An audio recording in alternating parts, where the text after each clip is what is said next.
Wankawan TV1. Assalamualaikum warahmatullahi wabarakatuh.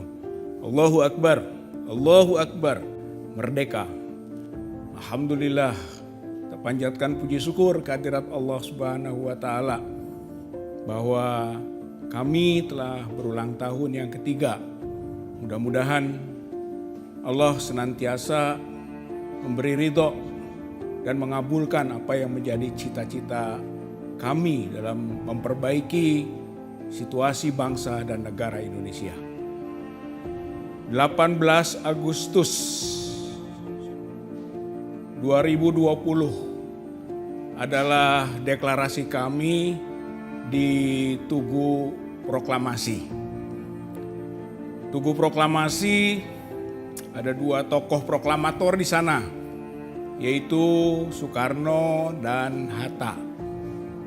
Namun fenomena rezim Jokowi ini seperti menghilangkan satu tokoh proklamator Hatta, sehingga di mana-mana sekarang dibangun patung-patung Soekarno. Padahal tokoh proklamator adalah Soekarno-Hatta. Soekarno sendiri tentu tidak bisa disebut proklamator, karena berdua seharusnya. Soekarno bisa diberi warna dan citra beragam. Di samping sebagai pejuang bangsa, ia juga adalah Bapak Nasakom, karena ia yang memperkenalkan nasionalis, agama, dan komunis. Bahkan dalam sejarahnya, ia memproteksi Partai Komunis Indonesia. Oleh karena itu kami pada tuntutan yang ke-6 dari 8 tuntutan menegaskan bahwa penyelenggara negara, khususnya pemerintah, DPR, DPD, MPR, tidak boleh memberi ruang kepada kebangkitan komunisme, ideologi anti Pancasila, dan separatisme. Itu poin satunya, berkaitan dengan poin 6 tuntutan. Yang kedua adalah bahwa harus menghentikan stigmatisasi kelembagaan keagamaan, radikalisme, intoleransi, bahkan ekstremisme. Dan yang ketiga, menegakkan ekonomi dan politik luar negeri yang bebas aktif, tidak boleh bertekuk lutut kepada suatu negara. Maka poin ini menjadi sangat penting. Soal komunisme adalah bahaya laten. Bulan Mei, Juni, Juli 2020, sebelum kami mendeklarasikan bulan Agustus 2020, itu fase pembahasan rancangan undang-undang HIP. Haluan ideologi Pancasila yang sebenarnya halawan ideologi Pancasila. Pancasila diganggu, digerus oleh paham yang sangat berbau komunisme melalui proses legalisasi itu. Ada Trisila, ada Ekasila, gotong royong. Dan gotong royong ini menjadi ideologi yang dulu waktu sidang konstituante di Bandung 1956 itu didukung sebagai ideologi oleh PKI. Insinyur Sakirman mewakili PKI menegaskan persetujuan serta perjuangannya agar ideologi itu satu sila saja, gotong royong. Tapi alhamdulillah RUU HIP gagal oleh perjuangan umat Islam antara lain. Tapi sekarang ini muncul lagi, karena itu menjadi warna dari rezim Jokowi. Ada Kepres 17 tahun 2022, pembentukan tim penyelesaian non-yudisial pelanggaran HAM berat masa lalu. Ada Inpres 2 tahun 2023 soal pelaksanaan rekomendasi penyelesaian non-yudisial pelanggaran HAM. dan ada Kepres nomor 4 mengenai pembentukan tim pemantau pelaksanaan rekomendasi penyelesaian non-yudisial pelanggaran HAM berat. Di sana HAM berat memang bukan hanya satu kasus. Ada Tanjung Priuk, ada Banyuwangi, ada Semanggi, Trisakti.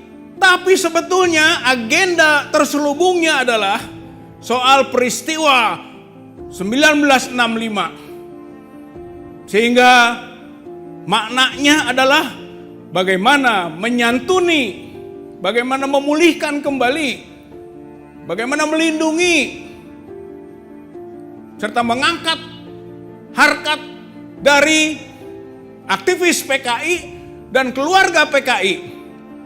Bahkan di dalamnya ada nuansa permohonan maaf, penyesalan rezim Jokowi terhadap para korban yang disebut korban peristiwa 6566, yang dianggap korban adalah justru PKI, dan yang menjadi penyebab atau pelaku adalah TNI dan umat Islam.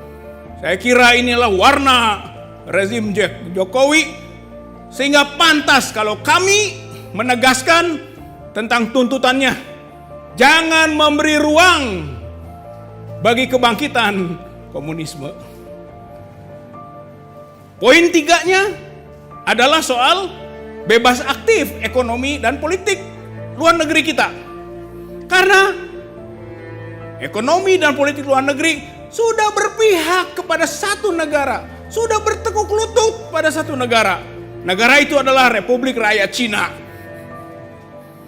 Buktinya pada bulan Juli akhir kemarin, Jokowi dan tim diundang oleh Xi Jinping ke Chengdu RRC, membuat kerjasama ekonomi yang membahayakan negeri Indonesia.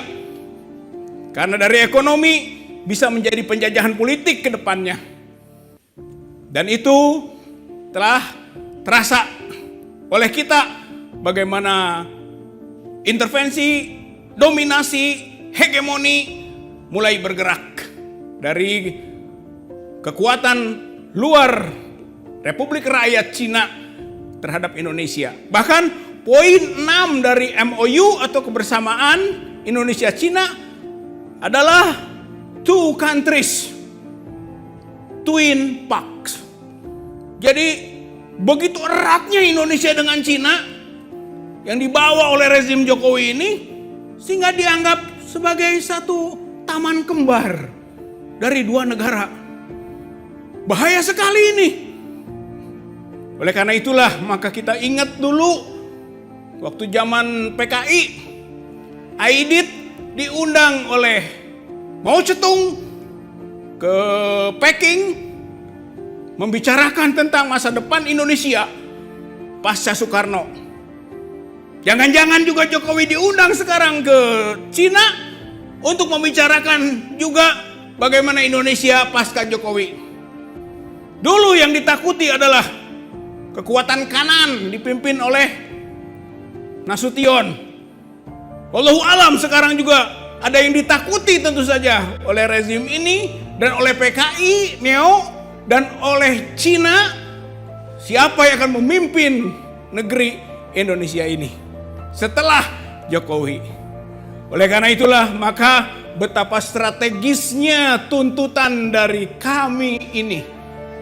Mudah-mudahan kami tetap menjadi kekuatan yang memberi semangat koalisi rakyat bersama, dan menjadi kekuatan yang memberi semangat juga untuk adanya aksi-aksi nyata dalam rangka menyelamatkan Indonesia, dan semangat terus untuk beroposisi lawan kezaliman, lawan ketidakjujuran, lawan ketidakadilan, lawan rezim otoriter, kleptokrasi, oligarki, tirani, dan penyalahguna dari kekuasaan yang diamanatkan oleh rakyat. Kami tetap berjaya. 3 tahun telah dijalankan 4 tahun, 5 tahun, selamanya kami akan menjadi kekuatan bangsa ini yang menyelamatkan negeri Indonesia.